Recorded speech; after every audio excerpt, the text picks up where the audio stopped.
Alright guys, I'm back. Third time's a charm with this one. Okay, and here's the other wrap over skirt.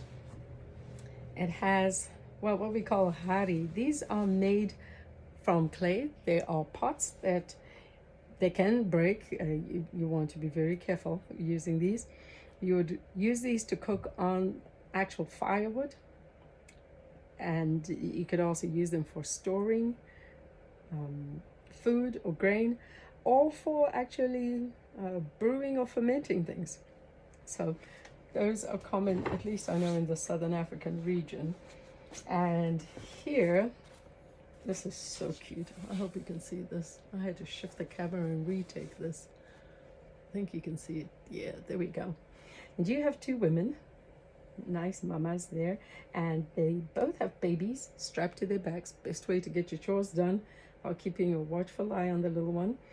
And they have it's about almost waist high, hip high, pestle and mortar corn pounding session going on, and they alternate big, huge wooden, almost like poles, a little, a little slimmer, but you need both hands to wrap around them, and they would alternate, and sometimes even singing as they pound the dried corn to make cornmeal.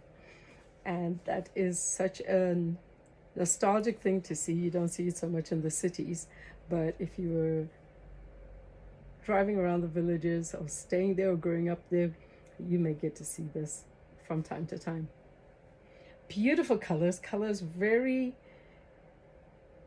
common around sunsets and the beautiful skies of the sub-Saharan climate. It's just wonderful to see these colors on a tie and dyed fabric. This is 100% cotton. The colors should not run, but I do recommend washing this in cold water and possibly separately, just to see if any colors do run, but it's usually very color fast. Otherwise, wash with dark colors that don't bleed. You don't want dark colors bleeding into this because it would look a little dull, not as bright and vivid as the colors are now, although it would still be great. And the scarf, again, the head tie, you could wear it on your head, or you could, how did I have this here? Well, I had this over the boobs before, right? Oh, as a summer top, there we go. But as you can see from the prints, this has leaf prints. This goes with the other skirt that I showed you earlier. The one that had the big 5 animals. So even though it looks like it goes with this, I only unfortunately have one of these at this time.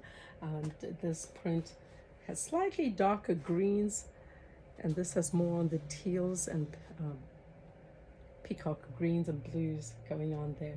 But there we go. This is absolutely fun. I got these with a nice long length. You can get them shorter.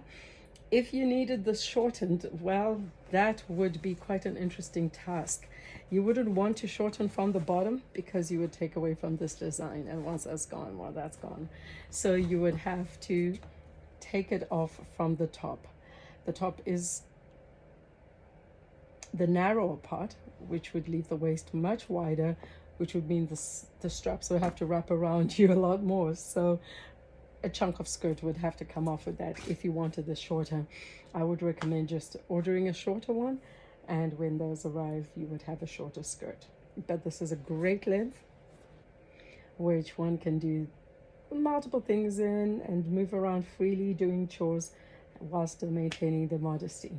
I do recommend always, even if the skirt appears to wrap fully around, just to secure it with a safety pin or a pretty brooch pin, just to maintain that modesty, unless it wraps more than 1.5 times around you.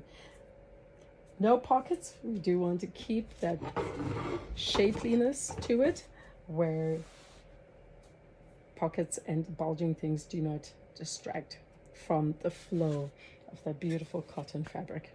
So there you have it, another wonderful piece of Zimbabwean attire. Let me know what you think.